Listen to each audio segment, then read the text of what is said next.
우리가 마태복음 말씀 묵상하면서 몇 주 전부터 산상설교에 해당하는 본문을 같이 나누고 있습니다. 예수께서 사람들에게 전하셨던 복음, 팔복을 이야기하시고요. 그리고 세상의 소금과 빛이다 우리에게 그렇게 선언해 주셨던 말씀들을 봤습니다. 그리고 지난주에는 우리가 율법에 대한 이야기 봤죠. 예수님께서 많은 사람들에게 율법을 가르쳐 주십니다. 이야기하십니다. 옛사람들에게 너희가 들은 바 이러이러하다는 것을 너희가 알고 있으나, 그러나 주님 뭐라고 이야기하시냐면요, 그러나 나는 너희에게 이르노니 하시면서 율법을 우리에게 재해석해 주시는 장면들 우리 지난주에 봤었습니다. 사람들은 율법의 조항에 묶여 있었지만 예수님은 무슨 이야기를 하십니까? 그 율법을 주시는 하나님의 마음에 대해서 이야기했던 것들을 볼 수가 있죠. 오늘은 산상설교의 네 번째 단락에 해당하는 본문인데요, 예수께서 구제와 기도 그리고 금식에 대해서 이야기하시는 것들을 볼 수가 있습니다. 사실 오늘 본문은요 6장 전체인데요, 우리가 대표적으로 한 단락, 맨 위에 있는 한 단락만 같이 읽었습니다. 먼저 예수님께서 사람들에게 구제에 대해서 가르쳐 주시는데요, 이렇게 이야기하시죠. 6장 1절 같이 한번 읽어보겠습니다. 사람에게 보이려고 그들 앞에서 너희의 의를 행하지 않도록 주의하라. 그리하지 아니하면 하늘에 계신 너희 아버지께 상을 받지 못하느니라. 예수님이 이야기하시는 거예요. 사람에게 보이려고 너희의 의를 행하지 말아라 라고 이렇게 이야기하시죠. 구제하는데 예수님께서 원칙을 이야기하십니다. 사람에게 보이기 위해서 하지 말라는 거예요. 만약에 그렇게 했다면 그 결과가 어떻습니까? 사람에게 존경을 받고 사람들에게 박수를 받겠죠. 사람들에게 칭송을 받을 것입니다. 그런데 주님이 하시는 말씀, 그러나 사람에게 받았으니 하나님께 받을 것은 없다라고 이렇게 이야기를 하시는 거죠. 당시에 바리새인들이 그랬던 것 같아요. 6장 2절을 보시면요, 이렇게 이야기합니다. 그러므로 구제할 때에 외식하는 자가 이 구제를 외식으로 하는 거예요. 어떻게 합니까? 회당과 거리에서 이렇게 합니다. 사람들이 많이 지나다니는 곳에서 사람들이 볼 수 있도록 그렇게 하는 거예요. 왜 그렇게 했는가? 빨간색 글을 보시면요, 사람에게 영광을 받기 위해서 그렇게 했다라는 거죠. 많은 바리새인들은요 의로운 행위를 하면서 살아갔습니다. 사람들에게 이득을 끼치고 사람들을 도우며 그렇게 살았어요. 어디서 그렇게 했습니까? 회당과 거리에서 그렇게 했습니다. 왜 그렇게 했냐면 많은 사람들에게 내가 이렇게 살아가고 있습니다, 내가 이렇게 의를 행하고 있습니다, 이것을 보여주고 싶었어요. 왜 그렇습니까? 그 사람들이 보고 자기에게 이렇게 칭찬을 하고 존경을 하고 그렇게 되기를 원했던 거죠. 그런데 주님이 이야기하시는 거예요. 사람에게 받았으니까 너는 결산이 다 끝났어. 그리고 이야기하시죠. 하나님께 받을 거는 없어. 이렇게 말씀을 하시는 거예요. 그러면 도대체 어떻게 살아가기를 주님께서 원하실까요? 의롭게 사는 것, 이것만 원하신 게 아닌 것 같아요. 의롭게 살아감으로 인하여 사람들에게 칭송을 받는다. 하나님께서 뭐라고 이야기하십니까? 결산 다 끝났다. 내가 너에게 줄 것은 없다 이야기하세요. 그러면 하나님께서 원하시는 것은 도대체 어떤 삶일까요? 주님께서 이야기하십니다. 3절부터 4절 같이 한번 읽어보겠습니다. 자, 시작. 너는 구제할 때 오른손이 하는 것을 왼손이 모르게 하여 내 구제함을 은밀하게 하라. 은밀한 중에 보시는 너의 아버지께서 갚으시리라. 주님께서 원하시는 것은 이거였어요. 네가 구제할 때, 의로운 일을 할 때 어떻게 하라고 합니까? 내 오른손이 하는 일을 왼손이 모르게 그렇게 해라, 이렇게 이야기하세요. 오른손이 하는 일을 왼손이 모르게 한다. 여러분, 이게 무슨 의미일까요? 내가 오른손이 하는 일을 내 왼손이 모른다. 여러분, 그런 분 계세요? 그러면은 아마 이게 조금 뭐라 그럴까요? 정신적으로 문제가 있는 그런 상황인 거죠. 그렇죠? 오른손이 하는 일이 왼손이 모른다. 왼손을 주머니에 넣으면 될까요? 어떻게 모를까요? 그런데 가만히 보면요, 사실 이런 거예요. 오른손과 왼손, 그리고 행하는 것, 그리고 안다 모른다. 조금 여러분들 정리를 해보면요, 동사가 두 가지가 있는 거예요. 행하는 거예요. 손으로 행하는 것, 그렇죠? 행하는 게 있습니다. 그리고 또 하나는 아는 것, 안다라는 동사가 나와요. 한번 생각해 봅시다. 행하는 것의 주체는 뭘까요? 바로 손이에요. 손이 행하죠. 물건을 집든지 또 누구에게 가져다 주든지 다 손이합니다. 행하는 건 손이에요. 그러면 안다 모른다는 주체가 무엇일까요? 이것은요 손이 아니라 사실은 머리예요. 머리가 아는 거죠. 손이 아는 게 아니라 머리가 아는 거예요. 오른손이 하는 일이 왼손이 모른다. 사실 왼손이 알고 모르는 게 아니라 내 머리가 알고 모르는 거죠. 우리가 하는 일이 우리도 모르게 일어나는 일들이 있을 수 있습니까? 내가 하는 일이 나도 모르게 그렇게 되는 일들이 있을 수 있습니까? 그런데 가만히 생각해 보니까요, 그런 일이 있어요. 내가 하는데 나도 모르는 일. 한번 예를 들어 볼까요? 제가 이렇게 예를 들기 전에 먼저 확인해야 될 게 있습니다. 뭘 확인해야 되냐면, 여러분들 교회 오실 때 다 신발 신고 오셨어요? 그냥 대답은 안 하고 웃으시는 분 계시는데요, 안 신고 온 사람들이 있을 수 있어요. 한번 옆에 있는 사람 확인해 보세요. 신발 신고 왔나? 안 신고 온 사람 신고해 주세요. 여러분 부끄러운 거 아닙니다. 치료가 필요할 뿐입니다. 신발 다 신고 오셨으니까 제가 한번 물어볼게요. 한번 여러분들 생각해 보세요. 오늘 집에서 예배당으로 오는데요, 교회로 오는데 이 신발을 신어야 된다는 이 일로 인해서 그 전날부터 다짐하고 결단하고 내가 내일 제발 교회 갈 때 신발을 신고 가리라. 여러분 그렇게 정말 다짐하고 그래서 신발을 신고 오신 분 계세요? 아니잖아요, 그렇죠? 한번 여쭤볼게요. 오늘 아침에 집에서 교회 오실 때 신발을 신는데요, 왼발부터 신으셨습니까? 오른발부터 신으셨습니까? 모르세요? 그렇죠? 이런 거 우리 몰라요, 그렇죠? 이런 것까지 다 우리가 결단하고 마음속으로 계획하고 그렇게 살아갈 만큼 이 세상에 한가하지 않습니다. 우리가 모르고 지나가는 일들이 굉장히 많아요.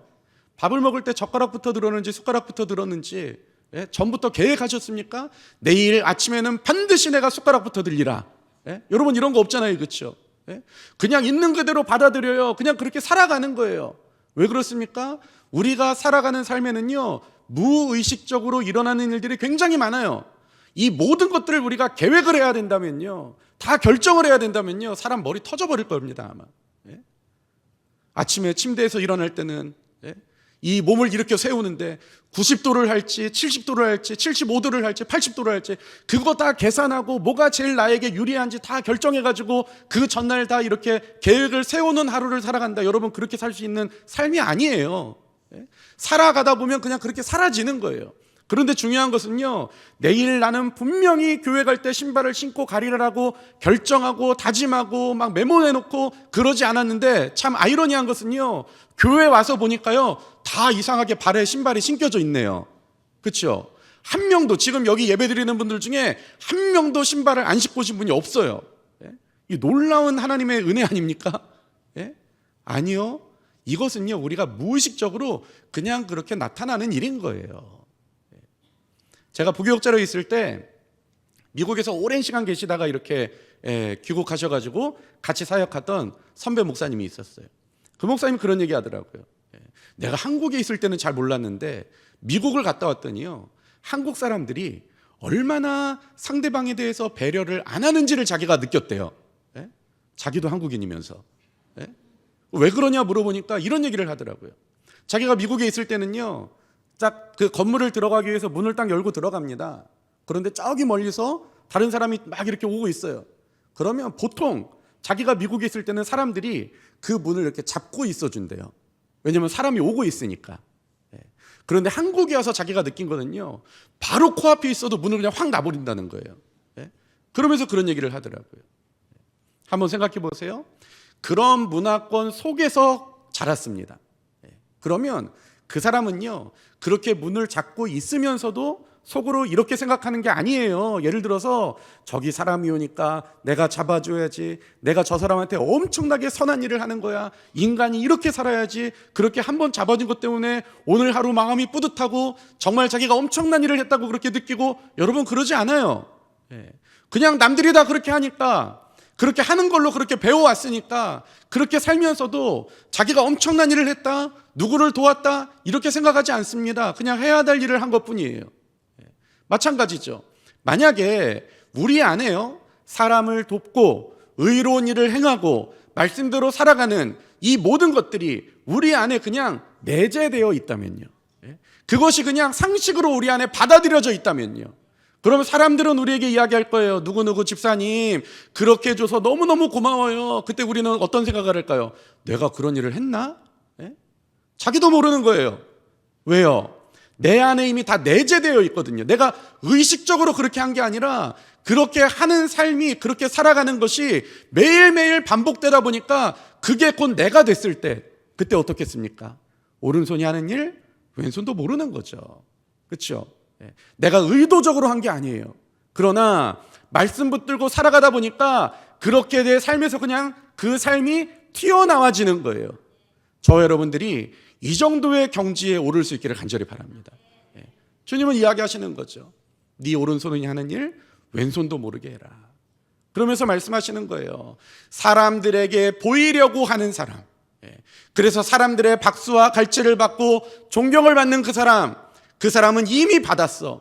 그러나 아무도 보지 않지만, 아무도 모르지만 은밀한 중에 그럼에도 불구하고 어떻게 살아야 될지 알아서 그렇게 살았던 삶의 의와 그렇게 살았던 모든 삶의 아름다운 모습들, 그거 아무도 보지 못했으나 그러나 은밀한 중에 보시는 하나님은 보셨습니다. 그래서 하나님이 당신들 위해서 갚아주실 겁니다. 이게 지금 예수님의 가르침이라는 거죠. 예수님은 지금 이런 얘기를 하고 계시는 거예요. 그런데요, 이 구제에 대해서 가르치시면서 또 기도에 대해서 말씀하실 때 동일하게 이야기하세요. 6장 5절 한번 읽어보겠습니다. 6장 5절. 자, 시작. 또 너희는 기도할 때 외식하는 자와 같이 하지 말라. 그들은 사람에게 보이려고 회당과 큰 거리 여기에 서서 기도하기를 좋아하느니라. 내가 진실로 너희에게 이르노니 그들은 자기 상을 이미 받았느니라. 예수님 말씀하시는데요, 이 기도할 때도 똑같이 그렇게 기도하래요. 외식하는 자들처럼 기도하지 말아라. 이 사람들은요, 회당과 큰 거리 어귀에서 기도해요. 왜 그렇게 기도합니까? 사람들이 봐주기를 바라는 거죠. 회당에서 사람들이 많이 분주하게 왔다 갔다 하는 그 거리 현장에서, 그리고 그 어귀에, 길거리 어귀에서 사람들이 많이 왔다 갔다 하는 그곳에서 손을 들고 큰 소리로 외쳐서 기도하는 거예요. 하나님, 저는요 이런 의로운 일들을 행했습니다. 하나님, 저는요 이런 마음을 가지고 사람들을 대하고 있습니다. 기도합니다. 왜 그렇게 기도해요? 사람들이 좀 들으라고 하는 거예요. 사람들이 좀 보라고 그렇게 하는 거예요. 왜 그렇게 합니까? 그렇게 기도하면서 자기가 원하는 게 있거든요. 뭘 원해요? 사람들이 자기를 조금 더 존경해 주기를 바라는 거예요. 사람들이 자기를 조금 더 특별하게 봐주기를 바라는 거예요. 그 기도의 소리를 듣고 그 기도하는 모습을 보고 사람들이 이야기하는 거죠. 야, 저 집사님 믿음이 엄청 좋네. 저 권사님 저렇게 살았다니 정말 대단한 분이네. 사람들이 이렇게 자기를 기억해 주고 자기를 더 존중해 주기를 바라는 거예요. 실제로 그런 일들이 일어나겠죠. 그런데 문제는 예수님 뭐라고 이야기하십니까? 그러면 이미 자기 상은 받은 거야 라고 이렇게 말씀하고 계시는 거예요. 그럼 어떻게 기도해야 될까요? 예수님이 기도를 가르쳐 주셨어요. 이렇게 기도하래요. 6절 한번 읽어보겠습니다. 자, 시작.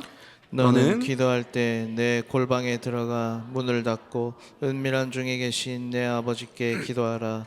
은밀한 중에 보시는 내 아버지께서 갚으시리라.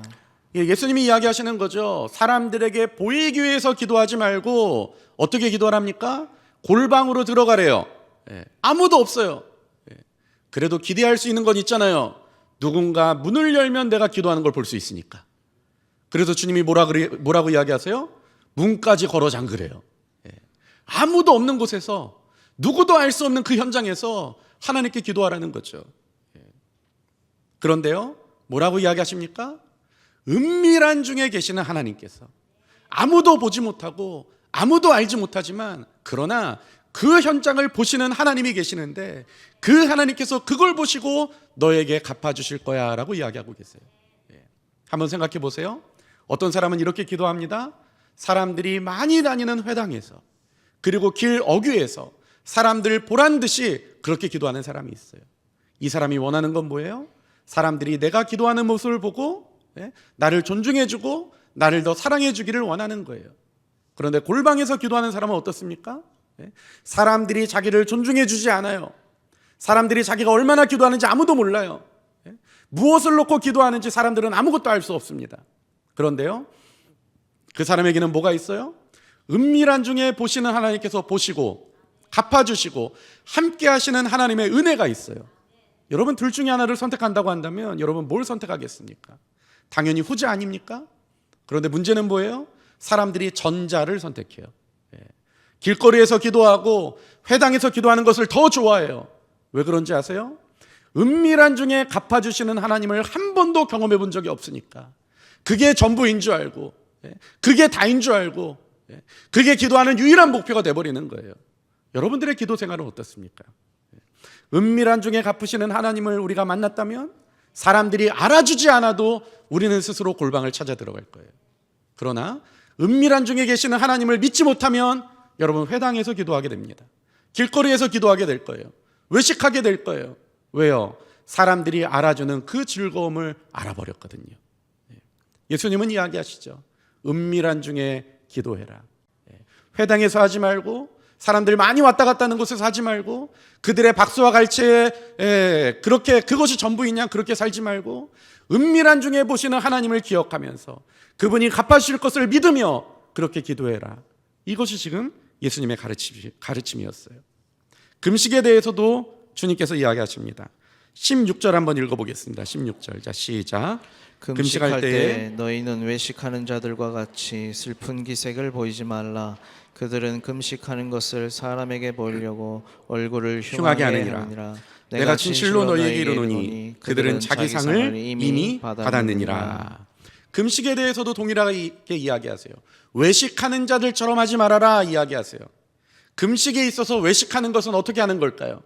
성경 본문을 보시면요, 슬픈 기색을 하는 것, 그렇죠? 16절 보시니까요, 외식하는 자들과 같이 슬픈 기색을 보이지 말라. 외식으로 금식하는 사람들은요, 슬픈 기색을 일부러 만들어내나 봐요.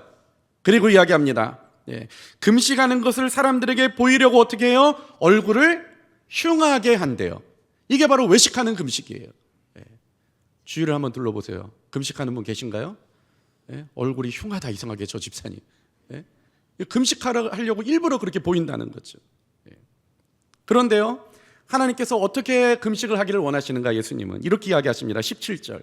너는 금식할 때에 머리에 기름을 바르고 어떻게 하래요? 얼굴을 씻으라. 무슨 말입니까? 외식하는 자들은요, 머리 감지 않아요. 부스하게 떠가지고 그러고 다녀요. 세수하지 않습니다. 어떻게든 흉하게 보여야 돼요. 나 지금 뭐 하고 있는 줄 알아? 사람들이 좀 알아봐 주기를 그렇게 바라며 그렇게 살아요. 그런데 예수님이 원하시는 금식은 어떻습니까? 머리에 기름을 바르고 얼굴을 씻으라. 우리식으로 이야기하면 금식할 때는 풀 메이크업을 해라, 이런 얘기예요. 사람들이 못 알아보게 가장 생기 있는 모습으로 그렇게 해라. 왜요? 18절 보시면요, 이는 금식하는 자로 사람에게 보이지 않고 오직 은밀한 중에 계시는 내 아버지께서 보시게 하려 함이라. 은밀한 중에 보시는 내 아버지께서 어떻게 하십니까? 갚아주실 거야 이야기하고 계시는 거죠. 한번 생각해 보세요. 예수님이 6장을 들어오면서 구제, 기도, 금식에 대해서 이야기하십니다. 이 세 가지를 이야기하시는데요, 사실 가만히 보면 이 세 가지만 이야기하신 건 아니에요. 구제와 금식과 기도를 통해서 우리의 종교적인 모든 생활에 대해서 이야기하시는 거예요, 사실은. 그런데 이 우리의 종교성을 이렇게 드러내 보이는 일, 구제하는 일, 금식하는 일, 기도하는 이 모든 일들, 또 하나님을 섬기며 교회 생활하고 또 가정에서 믿는 사람으로 살아가는 이 모든 일들 안에서 하나님께서 원하시는 게 있었어요. 구제와 금식과 기도를 가만히 보시면요, 일종의 패턴이 보이고 있습니다. 어떤 패턴이 있을까요? 사람에게 보이려고 하지 말아라. 두 번째, 은밀한 중에 하나님께서 다 보고 계신다. 세 번째, 그 하나님께서 갚아주신다. 하나님은 지금 이것을 우리에게 말씀하고 계시는 거죠. 무슨 말씀입니까? 우리가 어떻게 살아야 되는지 삶의 태도를 지금 이야기하고 계시는 거예요. 사람들에게 보이려고 그렇게 살지 말고 어떻게든 하나님이 원하시는 대로 살아라. 그러면 사람은 못 봐도 하나님은 다 보고 계신다. 그리고 하나님께서 갚아주실 거야. 지금 이런 얘기들을 하고 있는 거죠. 여러분 한번 생각해 보세요. 사람들은 어떻게 살까요? 눈에 보이지 않는 하나님을 안 믿는 사람들, 눈에 보이지 않는 하나님의 나라와 그 나라가 도래할 것을 모르고 살아가는 사람들, 이 사람들은 어떻게 살까요? 이 사람들은요, 지극히 눈에 보이는 것에 집중하여 살 거예요. 왜 그렇습니까? 그게 전부잖아요. 그게 다잖아요. 눈에 보이는 세계가 전부예요. 그러니까 어떻게 살아요? 눈에 보이는 세계에서 대접받고, 눈에 보이는 세계에서 결산받고, 눈에 보이는 세계에서 다 완전히 끝나는 그런 삶을 살아갈 거예요. 그런데 하나님이 성도들에게 원하는 삶은 뭐예요? 눈에 보이는 세계가 전부가 아니라고 믿는 믿음으로 살기를 원하시는 거예요. 눈에 보이지 않지만, 눈에 보이는 세계에서 결산이 나지는 않지만, 그러나 눈에 보이지 않지만 살아계시는 하나님께서 우리의 삶을 보고 계신다, 이 믿음을 가지고 살기를 원하시는 거예요. 그리고 그 하나님께서 우리가 했던 모든 일들을 다 보고 계셨기 때문에 언젠가는 갚아주신다, 이 믿음으로 살기를 원하시는 거죠. 여러분 어떻게 살고 계십니까? 사람들과 똑같이 살지 않습니까? 눈에 보이는 게 전부잖아요. 내 손에 만져지는 게 전부고 내가 누릴 수 있는 이 시간이 전부잖아요. 그렇게 알고 살아가는 그 사람은요, 여러분 눈에 보이지 않는 하나님을 섬기는 사람이 아닌 거예요. 눈에 보이는 게 전부입니다. 내가 만질 수 있는 게 전부고 내가 누릴 수 있는 이 시간이 전부입니다 라고 말하고 살아간다면 그 사람은 그냥 이 시대의 사람인 거예요. 그런데 예수님이 요구하시는 삶은 뭡니까? 우리가 비록 눈에 보이는 세계를 살아가고 있지만 이 세계가 전부라고 생각하지 말고, 이게 다라고 생각하지 말고, 눈에 보이지 않지만 여전히 우리를 통치하고 계시는 하나님이 계심을 믿고 살으라는 거예요. 그리고 그분이 갚아주신다는 것을 믿음으로 받아들이며 그렇게 살라고 지금 이야기하고 계시는 거죠.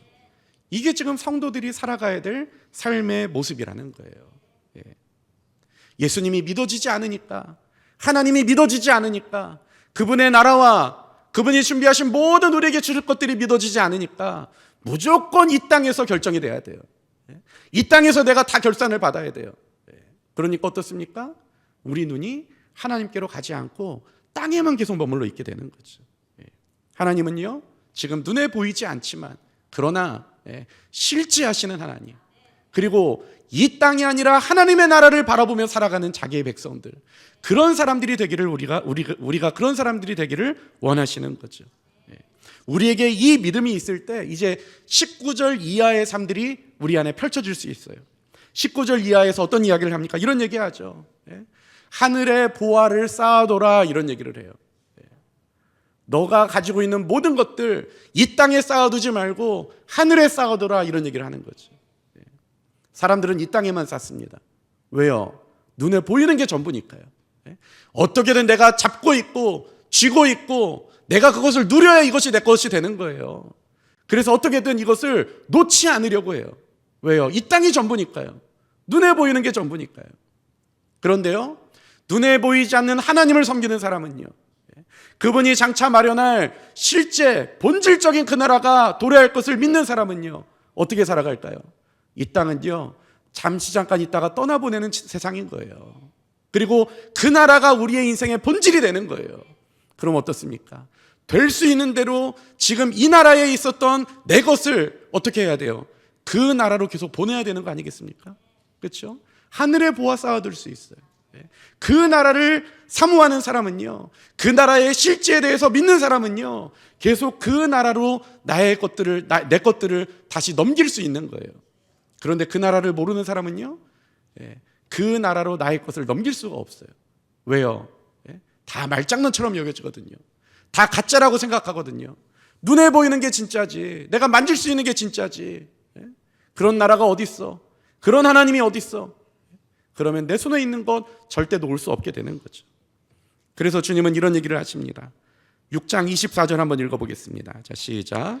한 사람이 두 주인을 섬기지 못할 것이니 혹 이를 미워하고 저를 사랑하거나 혹 이를 중히 여기고 저를 경히 여김이라. 너희가 하나님과 재물을 겸하여 섬기지 못하느니라. 한 사람이 두 주인 못 섬긴다. 너희가 재물과 하나님 겸하여 섬길 수 없다 라고 이야기하고 있는 거예요. 눈에 보이는 나라에 살아가는 사람들이 가장 최고로 여기는 것, 이 시대의 신, 그게 뭡니까? 바로 물질이에요. 그 물질 내가 쥐고 있어야 내 것인 거예요. 내 통장에 잔고로 그대로 찍혀 있어야 이게 내 것인 거예요. 그런데요, 그 물질을 섬기는 사람이 아니라 하나님을 섬기는 사람은요, 그 물질도 하나님 나라로 쌓을 수 있게 되는 거죠. 왜 그렇습니까? 내 인생의 통치자는 하나님이시고, 내가 정말 간절히 바라는 하나님의 나라가 내가 살아갈 실제인 것을 나는 믿기 때문에 내가 가진 것들을 하나님 나라로 옮길 수 있게 되는 거죠. 여러분들의 삶은 어떻습니까? 눈에 보이는 것, 그것만 쫓아가고 있지는 않습니까? 아니면 눈에 보이지는 않지만 은밀한 중에 나를 보시는 하나님을 믿고, 그분이 갚아주실 것을 나는 믿고, 그분의 나라가 실제이며 그것이 나의 본질임을 알고 그 나라 백성으로 살아가고 있습니까? 이것이 바로 우리가 믿음의 사람이냐 아니면 이 땅의 사람이냐를 결정하는 중요한 기준이 된다는 거예요. 이 땅에 쌓아둔 것만 내 것이다, 내 손에 쥐고 있는 것만 내 것이다, 그러면 그 사람은 이 땅의 사람이에요. 그러나 눈에 보이지 않지만 하나님이 다 알고 계신다, 그리고 그분의 나라가 지금 실제하고 있다, 내가 살아가는 이 땅은 비록 내가 눈에 보이는 이 땅을 살아가고 있지만 이것은 잠시 잠깐 지나가는 세상이고 영원한 하나님의 나라가 나를 기다리고 있다, 이 사실을 믿는 사람은요, 그 나라의 가치를 두고 살아갈 수 있게 되는 것입니다. 예수님이 말씀하시는 게 바로 이거였어요. 그 나라의 가치를 두고 살아가고 그 나라가 실제한다고 믿고 살아가는 그 삶, 여러분, 그런 삶을 살아가는 그 사람의 삶이 이 땅에서 어떨까요? 예수님은 이야기하시죠. 들의 백합화도 공중의 새도 먹이고 입히시는데 그 나라 백성인 너희들 하나님께서 하물며 너희일까 보냐, 너희 못 입히겠냐, 너희 못 먹이겠냐, 주님 이런 얘기를 하고 계시는 거예요. 그래서 우리가 그 믿음 가지고 살아가면서 하나님께서 원하시는 모습, 6장 33절 같이 한번 읽어보겠습니다. 자, 시작. 그런즉 너희는 먼저 그의 나라와 그의 의를 구하라. 그리하면 이 모든 것을 너희에게 더하시리라. 아멘. 여러분, 그 나라가 실제함을 알고 그 나라가 나의 본질임을 아는 사람, 그리고 예수 그리스도께서 하나님께서 우리를 통치하시는 것을 아는 사람은요, 이렇게 사라지는 거죠. 먼저 그의 나라와 그의 의를 구하며 살아갈 수 있게 되는 거예요.